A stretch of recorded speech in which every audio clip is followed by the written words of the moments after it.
Ya, tak sabar rasanya untuk kembali menemui peminat-peminat dan penonton Selamat Pagi Malaysia secara langsung, secara fizikal. Walaupun tetap akan ada sedikit penjarakan, kita semua akan memakai pelitup muka dan menjauhkan diri 1 meter daripada anda. Kita bukakan citra desa dengan Kelantan. Kelantan. Maksud kalau kita dua pergi macam mana? Susah sikit lah. Ayam kucing lah kita. Nampak orang Sabah. Memang kita kena belajar. Tak jadi. Kita kena berguru dengan mungkin rakan-rakan kita daripada Kelantan terlebih dahulu. Ya, betul.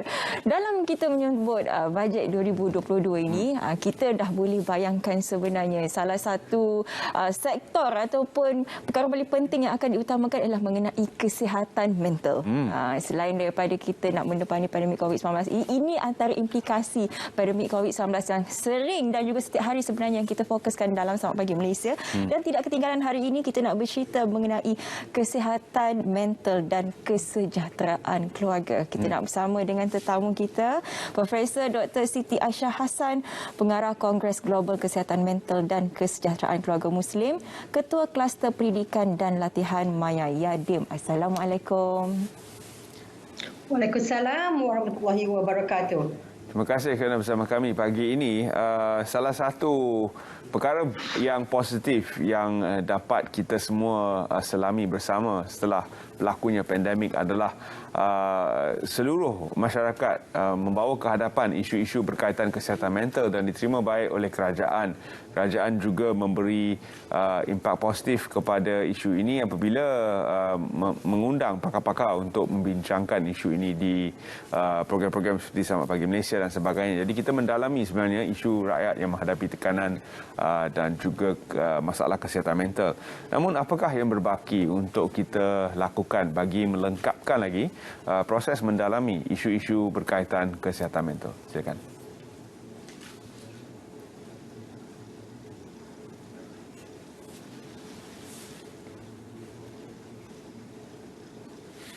Mungkin sedikit gangguan dari segi... Ya, Prof. minta maaf saya tak dengar. Bagaimana soalan tu? Soalannya, apa lagi yang perlu kita lakukan untuk mendalami dan melengkapkan perbincangan berkaitan kesihatan mental? Apa lagi yang perlu dilakukan? Okey, terima kasih ya. Minta maaf tadi tak jelas tadi. Okey. Perkara yang kita perlu lakukan, yang pertama kita perlu fahami siapakah golongan yang sangat terkesan ini ya. Dalam kita nak menangani masalah kesihatan mental dan kesejahteraan keluarga ini, terutamanya pasca pandemik ini, dalam plan pemulihan negara, Yang Amat Berhormat Perdana Menteri kita telah menyebut bahawa golongan yang diutamakan itu adalah B40 dan M40. Maka ianya adalah sangat sejajar, selari dengan kajian di dalam negara dan di luar negara menunjukkan bahawa golongan B40 dan M40 ini adalah golongan yang paling terkesan kesihatan mental mereka. Jadi dalam kita nak menangani, dalam kita nak meningkatkan kesihatan mental ini, maka golongan B40 dan M40 ini adalah merupakan golongan yang utama, bukan sahaja dari segi kita nak membantu dari segi pemulihan ekonomi, tetapi juga mereka ini adalah golongan yang perlu kita beri keutamaan dalam kita membantu meningkatkan kesejahteraan mental dan kesejahteraan keluarga.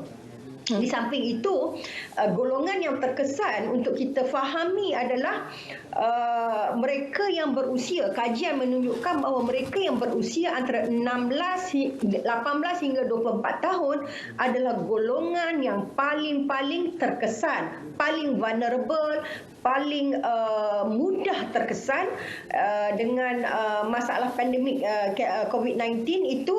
Dan golongan inilah yang kita perlu fahami psikologi mereka dalam kita membantu. Dan golongan yang kedua terkesan dari segi umur adalah 25 hingga 49. Dan yang paling sedikit terkesan itu adalah mereka yang berusia 65 ke atas itu. Jadi apabila kita nak memahami bagaimana kita nak membantu memahami kesihatan mental ini, jadi saya mengajaklah semua kita menumpukan, memberi perhatian terhadap golongan B40 dan M40 serta anak muda kita yang berusia 18 hingga 24 tahun. Kerana mereka mempunyai keunikan tersendiri, keperluan tersendiri yang perlu kita tangani dalam kita meningkatkan kesihatan mental dan kesejahteraan keluarga. Kata kunci daripada Prof tadi ialah membantu. Tapi bila kita bercakap mengenai membantu, kita tidak boleh lepas tangan berikan kepada pakar-pakar kaunseling, psikologis ataupun psikiatri semata-mata. Ini menjadi tanggungjawab kita semua. Hashtag kita jaga kita ataupun sekarang ini kita menyebut sebagai keluarga Malaysia. Jadi kita ini niat kita murni untuk membantu, tetapi bagaimana sebenarnya cara dan juga jalan terbaik untuk kita membantu khususnya mereka yang mengalami masalah ataupun kesihatan mental ini? Ya, baik.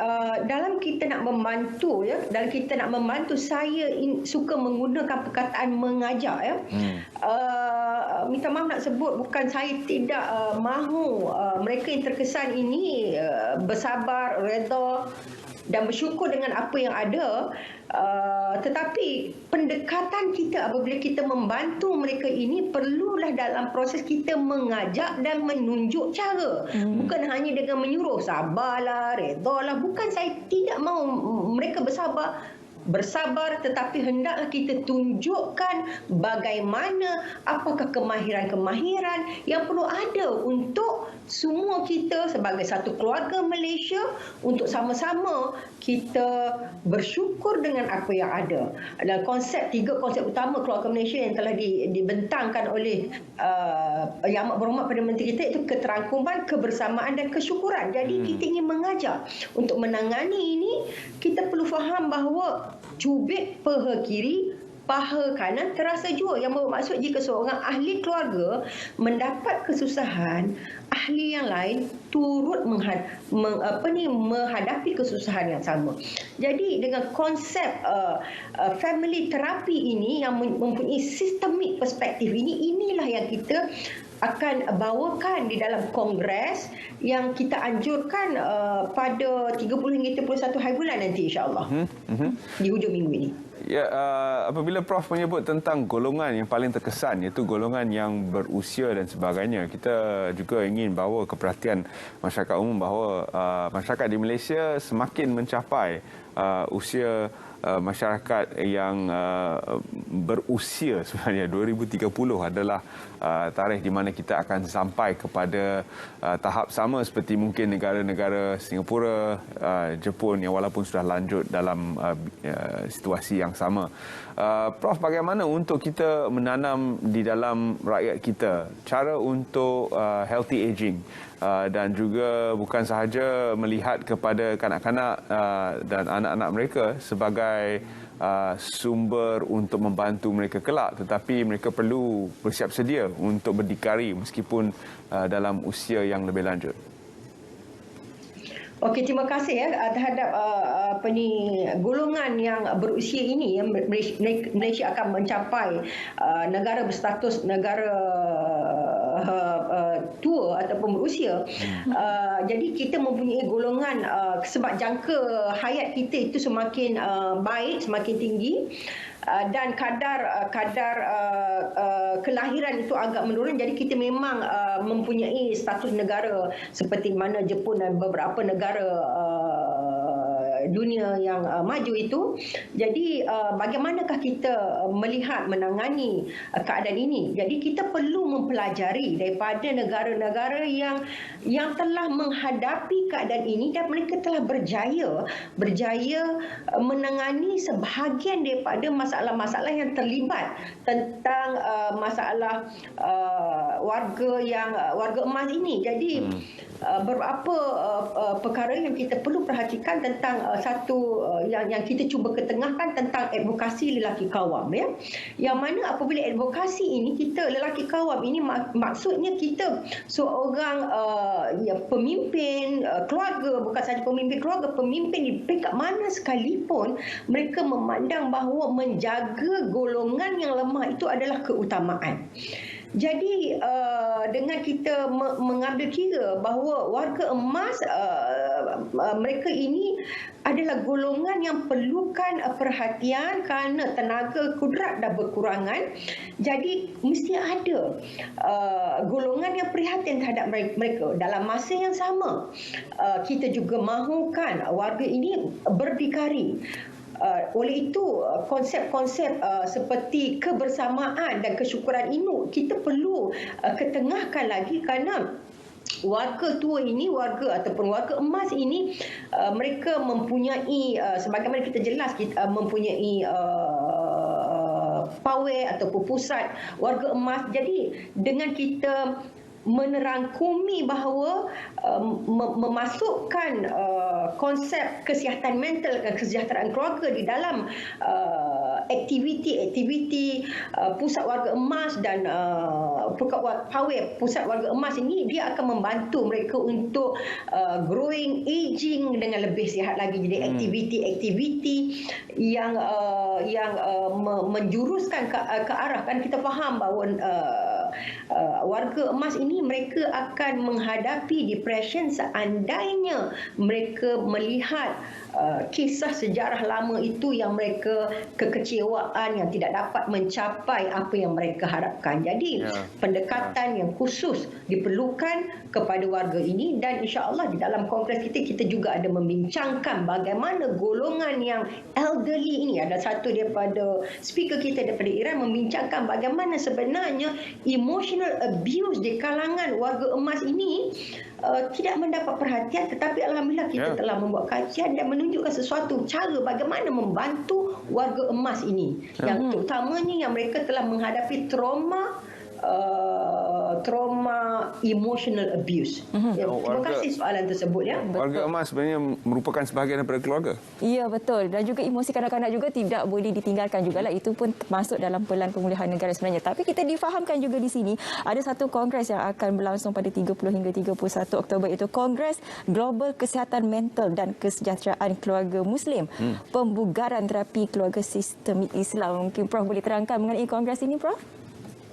Ya, kongres ini akan sebagaimana yang disebut tadi oleh Syafiqah, kita akan menganjurkannya adalah kerjasama antara Maya Yadim dan juga beberapa universiti di dalam dan di luar negara.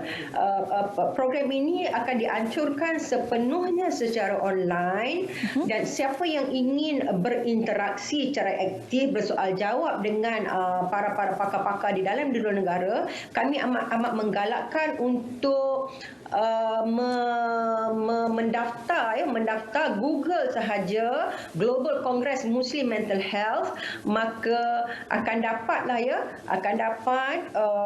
untuk melihat bagaimana cara nak mendaftar. Dan sampai pagi tadi bila saya Google, yang keluar adalah daripada website UKM, jadi kita boleh klik saja link di sana, maka akan boleh dapatlah bagaimana cara nak mendaftar program tersebut. Kerana program ini amat penting kerana dia mempunyai pendekatan yang amat holistik. Kita bukan sahaja menekankan kesihatan mental dari individu, tetapi melihat isu kesihatan mental harus ditangani secara holistik dari perspektif sistem, iaitu kita sebagai satu keluarga besar, keluarga Malaysia, keluarga besar, mestilah saling sokong menyokong antara satu sama lain. Terima kasih Profesor Dr. Siti Aisyah kerana sudi bersama kami pagi ini dalam